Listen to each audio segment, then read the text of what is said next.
I'm going to mention our new blended learning approach. So some people are a little bit concerned about September. It's all going to be maybe a little bit different for people. What's freshers going to be like? What's socialising going to be like? Well, I can assure you the campus will be open, the team are on hand. Student Union are working behind the scenes really hard to create some great events and things for you to welcome you in September.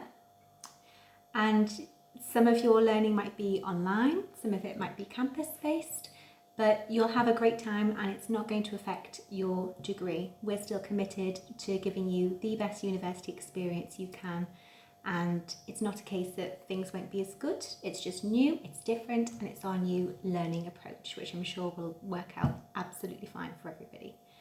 Any questions, obviously, when you start or you're not quite sure, again, personal tutors, dedicated team here, team of student ambassadors like myself. If you have any questions related to your course, accommodation, university life, just get in touch. We are more than happy to help with any queries that you have.